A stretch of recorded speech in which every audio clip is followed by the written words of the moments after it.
Coming up on the show, a wireless network scanner that works under Windows 7, Windows VPN tricks, and saves sysadmins from pulling their hair out utility of the day. All that and more on this episode of Hak5.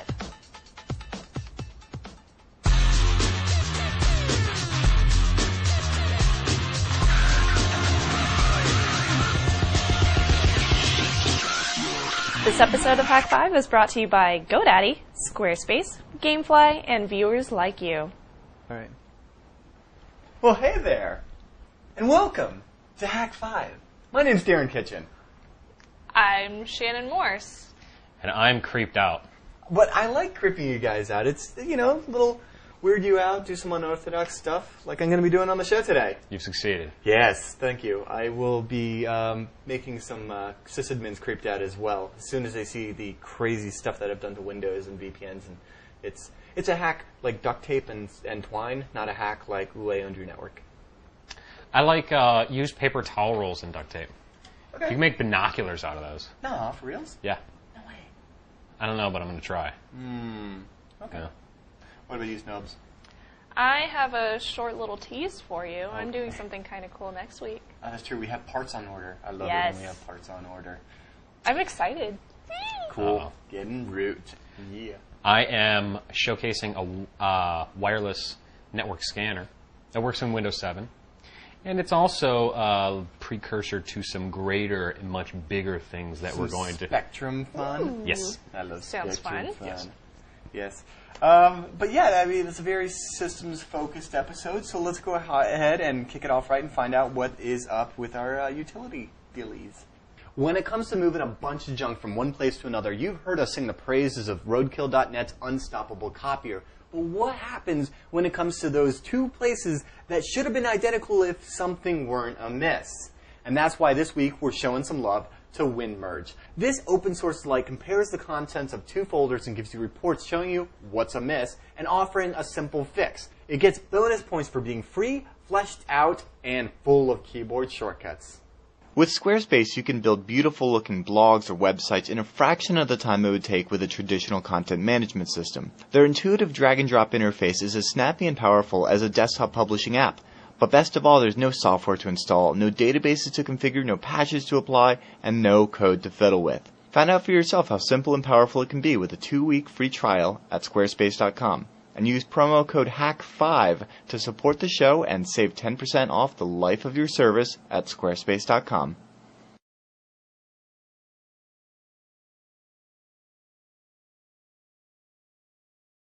So today I'm going to be showing you guys a tool that I found born out of necessity. Much like all the other tools that you guys have in your briefcase, in your pocket drive, whatever you want to call it. Today we're going to be taking a look at a Wi-Fi finder that I needed to use in Windows 7. Now I'm using the release candidate, however that doesn't matter because even on the RTM that I found, NetStumbler, which was last updated about 5 or 6 years ago, no, 5 years ago? Yeah, 5 years ago, doesn't really work well under Windows 7, let's just put it that way. So what I did is I went on a hunt for a network scanner that worked under Windows 7. And what I found was called Insider. Now, Insider is made by a company called MetaGeek. MetaGeek.net is the place that you can go to download the software for free. Now, it's really just a stripped-down version of some of their other products, which are called channelizers. Now, MetaGeek specializes in Wi-Fi channel range frequency spectrum analysis. It doesn't show it here, but this utility is strictly for finding, locating, and seeing what is on or around you in terms of wireless networks. Now, the reason that I like this utility better than NetStumbler is it gives me a nice arc of channel, interference and things like that. Like if I'm on channel 4, there's a little bit of fall off between channel 3 and channel 5. Now, I can visualize that here in the software. So, coming back to it, we can see here that Hak5 is currently sharing the same channel as two other networks. One of them is Guyville. I don't know who that is. and the other, it just disappeared.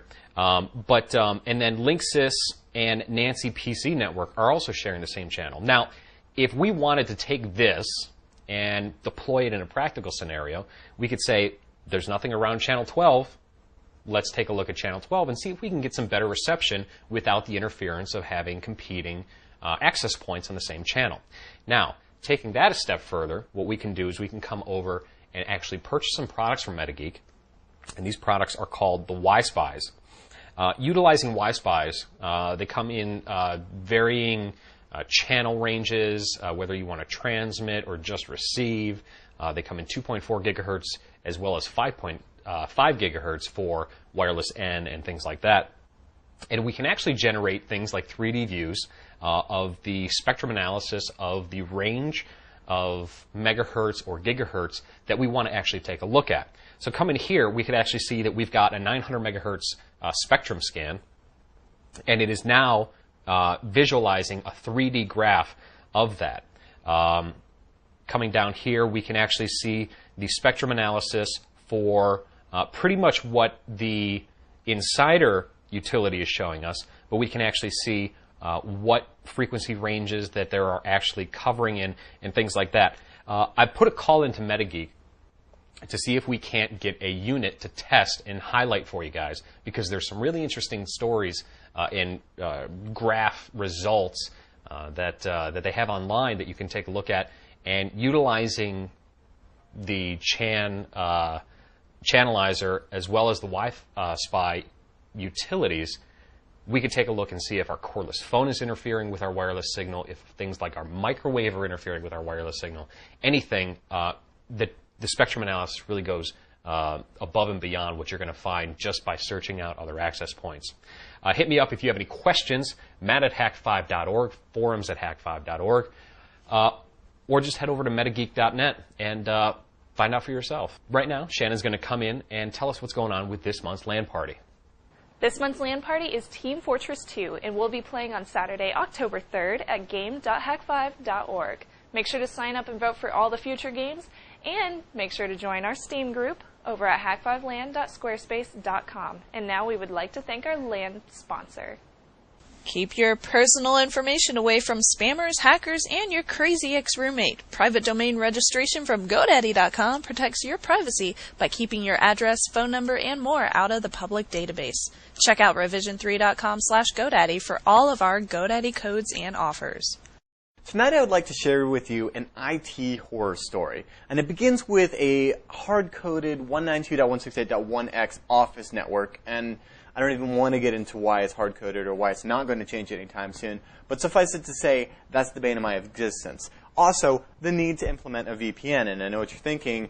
There are no fancy routes that are going to fancily route the fun happiness that you need when your corporate network's on a 192.168.1. whatever, and your home users who are connecting on their little Netgear Linksys home network dealies on the same subnet. So, what are we going to do? Well, it's not optimal, but it works. Mind you, there's no money to throw any hardware at this solution, so we are going to do some ghetto systems administration tonight. So let's take a look at what we are working with. I have two servers set up here, and this one right here in the red is salt.hak5.org. I am just going to mock this up here on our network at home at the Hack House, and you can see that I actually have a little Active Directory going on. Let's take a look. We got some users and all that fun stuff. And we've got a routing and remote access server, so we can actually accept VPN traffic. And that's kind of important when you're trying to put together a VPN. This is just about the easiest way to put together a VPN, and if you guys are interested in more of this stuff, trust me, I have a bunch more fun stuff that involves OpenVPN later for the open source crowd. Now, let's come back over to our other server. This right here is our boring accounting server of boringness, right? Might be running Tomcat, and it's not that exciting. Well, let's take a look here. Oh, great. Well, so pretend this 10.10.0 is actually the 192 that I am loathing, and we're going to realize that we don't have a lot to work with here. We need to get both of these on that new shiny happy network, and if we take a look at the VPN server, you can see that I've already set up part of that with the VPN server, and that is the 172.16.85.100. That address is there because I've actually set up this VPN server to give out a static address pool of 172.16.85.100 to 172.16.85.249. Hooray!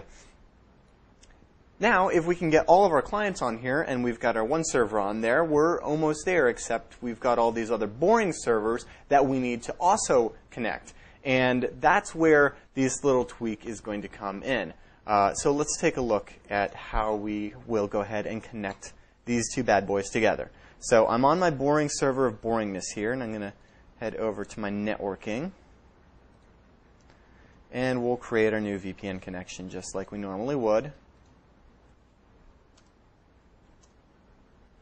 And VPN, that'll work. 10.10.0.118 is the IP address.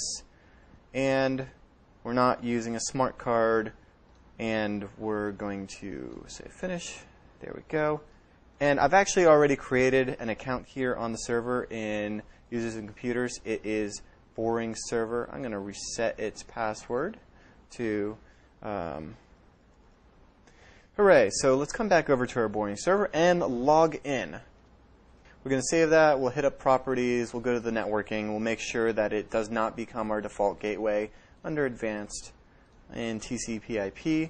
We're also going to uncheck the prompt me, and we're going to tell it to redial 99 times every 10 seconds if it does get dropped, but don't drop for any reason.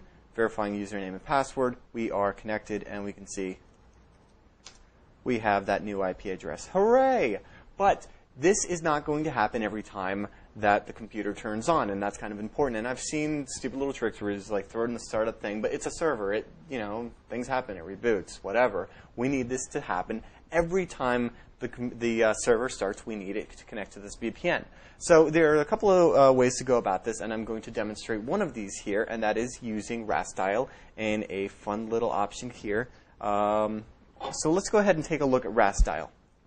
So RASdial is a command that allows us to connect and disconnect and whatnot, manage our dial-up connections. And when I say dial-up connections, I mean like, you know, VPN dial-up. Right. So let's RASdial/disconnect. And we're not on our VPN server anymore. Hooray. And remember that the profile is called VPN here. I'm going to run RASdial VPN, because that's the name of it. Boring server is the username. Our pretty lame password that we set up. And we're connected. So now that we know that we can actually script our dialing of the VPN, let's go ahead and turn that into a service. Now, Matt talked about, I think in Season 4, ways to do this for letting people use like FireDaemon or something daemon that allows other people to manage services, and we talked about IntServe, I believe. That won't work so well with this. What we're actually going to end up using is a cool tool from the Microsoft Resource Kit called AutoXNT. It's kind of like AutoExec.bat, but as a Windows NT script. So let's take a look, or service, if you will. So let's take a look at that. Now, AutoXNT and its buddies live here in the Resource Kit tools folder, and we actually need to copy it as well as a few of its friends over to the System32 folder.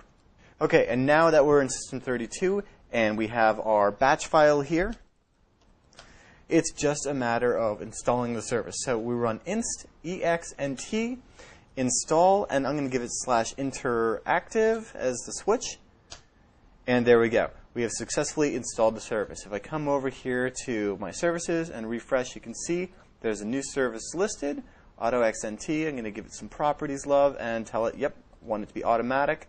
And if I start it, you'll see that I am now connected to the VPN.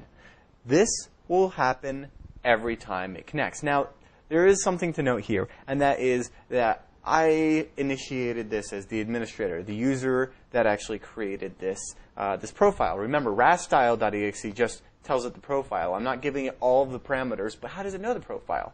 Well, that is actually stored here in Documents and Settings, and I'll go ahead and pull this up. So this PBK file here, this RASphone PBK, if I actually take a look at this in something like Notepad, you'll actually get an idea of what is stored in here. And these are all of the parameters that specify my VPN. Well, this is in the admin folder. And what's going to happen here is that this service is going to run as the local system, not as administrator. So it's just a matter of copying this rasphone.pbk file from Documents and Settings, Administrator, Application Data, Microsoft Network Connections, PBK, over to Documents and Settings / all users, and then the rest of it. So that is how you get a server to connect to a VPN every time it boots. And now we don't have to deal with that nasty IP issue as long as everything's always connected to VPN. And it's, I'll be honest, it's not optimal, but it works. So anyway, if you guys have questions about this VPN stuff, go ahead and email me, Darren at Hak5.org, or feedback@Hak5.org. And of course, I'm always trolling the forums at Hak5.org. Anyway, we are going to go ahead and find out what's going on this week in the contest. I am doing horribly. So this month's contest is for the scatterbrained and deliciously design-conscious desktop users. Share your desktop at hak5.org/screenshot and be entered to win a copy of Ashley Swartow's Hackers Are People Too. Contest submissions will be judged based on their epicness. And now we want to thank this month's lovely contest sponsor. I want to let everybody know that GameFly is an amazing service. They are the largest online video game rental service and offer a choice of over 6,000 new and classic titles across all consoles and handhelds. With plans starting at $15.95 a month, GameFly members can rent 1 to 4 games at a time and keep them for as long as they like. You can also purchase a game if you fall in love with it. They'll send you the box and the manual for a nominal fee. Head on over to gamefly.com/Hak5 to get 2-week free trial membership. Gamefly.com/Hak5. Here we go, here we go, here we go, here we go, here we go.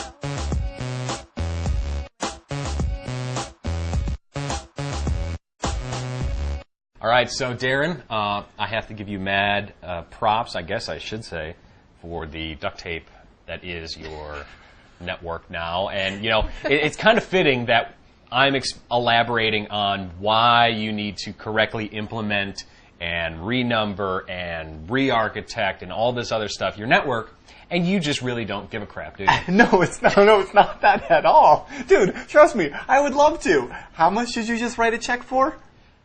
A re-IP costs nothing. Nothing.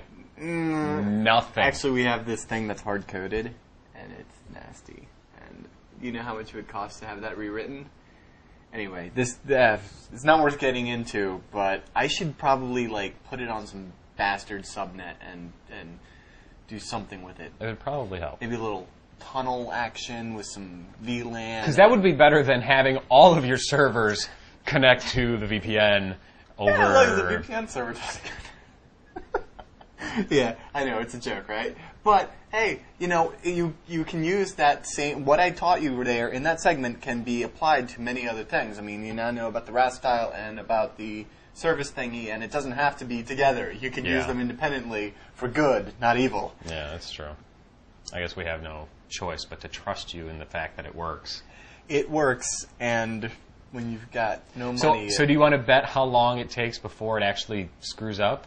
Or do you think that... I mean...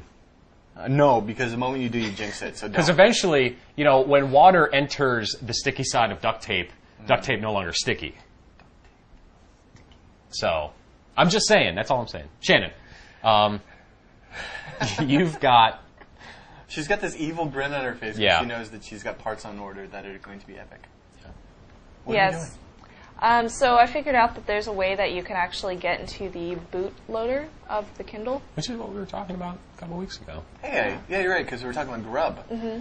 It's kind of like Grub. It's Is it U-Boot or Bootman or... U-Boot. Cool. Das Boot. Das Boot! I'm there!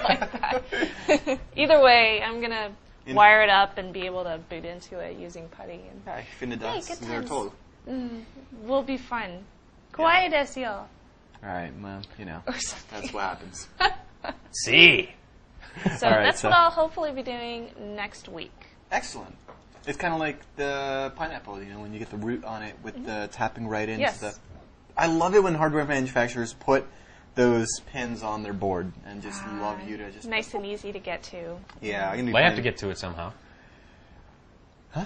Huh? Yeah, you're right. I guess they do when they build it. There you go. So, hooray. That and JTAG. That's what I'm doing. Mm-hmm. Indeed. All right. Well, without further ado, we would encourage you to, as always, trust your technolist.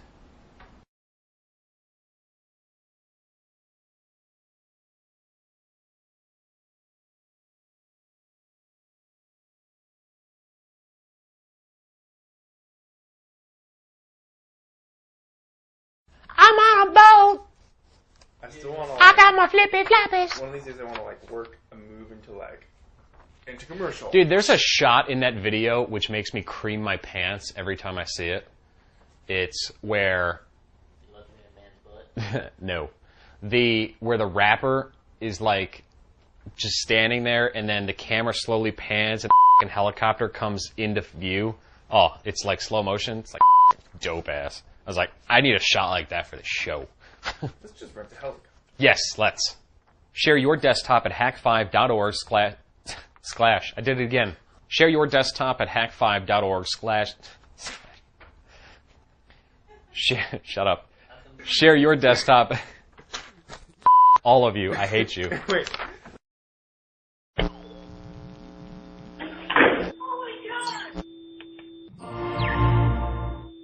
You've succeeded. Yes, thank you. I will be making some sysadmins creeped out as well as soon as they see the crazy stuff that I've done to Windows and VPNs. And it's a hack like duct tape and twine, not a hack like ooh, I owned your network.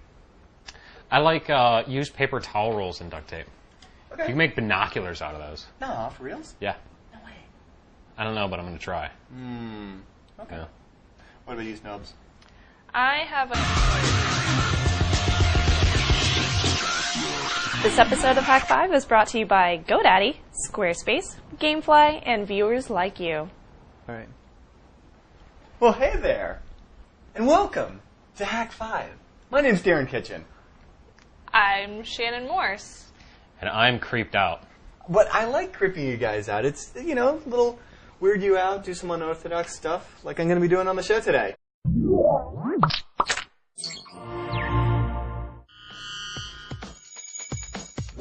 Coming up on the show, a wireless network scanner that works under Windows 7, Windows VPN tricks, and saves sysadmins from pulling their hair out utility of the day. All that and more on this episode of Hak5.